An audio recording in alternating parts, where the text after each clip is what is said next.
Hello everyone, I'm Ag, and this is my first ever YouTube video, and it's about, well, as anyone who plays Minecraft knows what this is a potion machine. Now there's a lot of these about at the minute, you know, everybody's making them, and I thought I'd have a bash. This one is fully automatic. It continues to churn out whatever potion you've got selected. You can change it mid-process via some controls. I'll do a demonstration very shortly, and yeah, so it makes potions. Now that there was a flaw in it, I've fixed that. It did chuck out the odd mistake, but yeah, I'll just show you it. It's quite compact. I've worked pretty hard getting it down this small. It's not perfect, however. I've got a bit of an issue, and I'm working on that over there. I'll bring that out in another video because it's nothing like finished yet. But yeah, this makes all of these potions. Basically, you select your main ingredients, well, whatever you're going to use. Then you select your buff, gold, redstone or glowstone.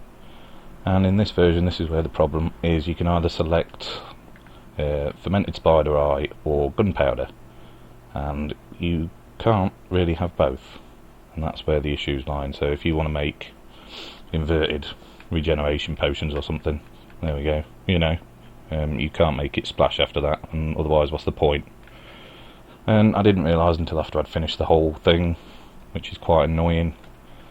But yeah, it works, and it's quite a good design. I've tried to get everything I can possible into here, features as it were. So yeah, you can restock it from where you actually program it, so all of these correspond to the right places. So yeah, it all runs off, I think this is Ethos hopper timer, set to a specific value. So we've got like 3 affordable chests for bottle storage to go into. This end I've only got the one chest, but you could put an item elevator or whatever you want over here. You know, I just did this for the size. I think it's 8 by 9 by 15 if I'm not mistaken.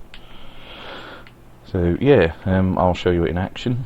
I'll just explain a couple of the concepts quickly about what goes on. So we're going to make, well, I don't know, fire resistance. Let's make some fire resistance. I'll put redstone and splash. So we have to turn the bottle lock off.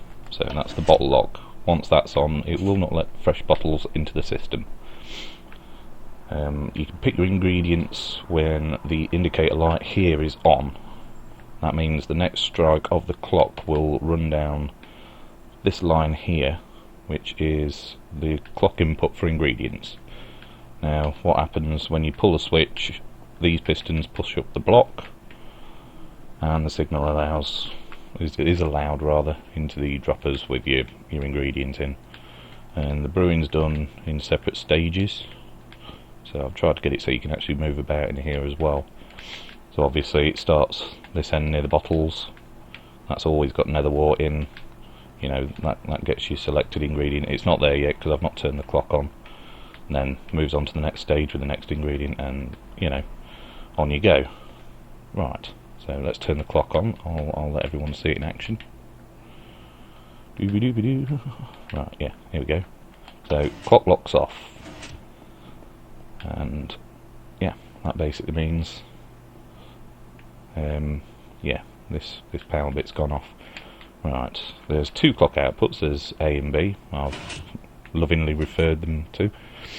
But yeah, A here, that goes on to your control clock input, and input B goes across that line, lights up your indicator light, and hits this monostable pulse generator, which then goes to this pulse lengthener, and underneath it also goes, oh, you can't see it, hang on. So yeah, it goes along under there separately as a 1 pulse and goes to a separate pulse generator over, where is it? There, that's it. Which then travels down this line of repeaters, bit of delay, and then it hits this small comparator clock, when I can find it. There, and that lights up 3 times, sending 3 pulses to the droppers. That happens after these torches have gone off and so you know the potions go out into the dropper, and the next dropper lets the next potions in, basically. And so yeah, that's the main concepts behind that. As I say, it's quite compact for something that does everything it does. As I say, I'm just annoyed that I missed out, you know, that extra stage. I'll talk a little bit about the new one. I don't know how much time I've got left on this video. But yeah, so let's just see if they're through yet. Hello. They should be coming through any second now. Yeah, we're on the last stage, look. Just to show you. Potion of fire resistance. Goes to the splash. It's exactly what we've ordered. When this light comes on, we'll halt the clock, turn the bottle lock off, or on rather. Unselect the ingredients. Turn the clock back on, and instead of pushing new ingredients in there now, everything will just get finished off, and we're good to go on your next batch. Now this will run indefinitely as long as you've got, you know, bottles in there and ingredients. It will just produce potions till it runs out. Didn't feature that in, you know, indicator lights saying what's run out.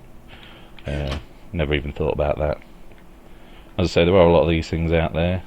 If a lot of people see this, I'll try and go through it a bit more in depth and show people how I did it. And so I'll just talk quickly about the next one. This is all the many processes that got into actually getting this one to work as I wanted it to. So yeah, this is more or less the same machine. It just allows you to, well, it will when I'm finally worked out how to get it all bloody working.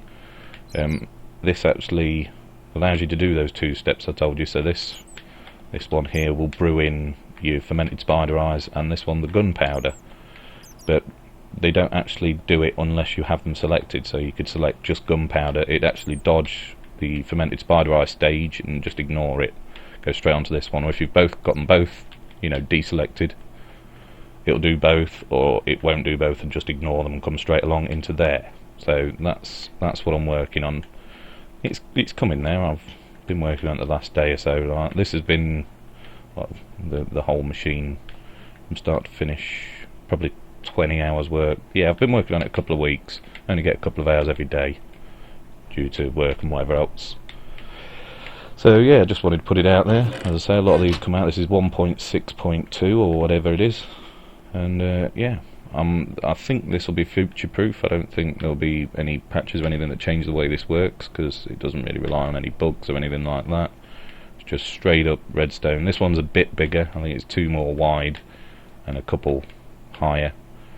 But as I say, to add the extra features in, I need the extra room. So, but yeah, just wanted to share this with you. I'll probably bring this one out, as I say, when it's finished. Should be in the next couple of days or so, I think. I don't know, I can't remember where I got to last night on this. I'll have to go over everything and work it out. But yeah, that's it from me. Thanks.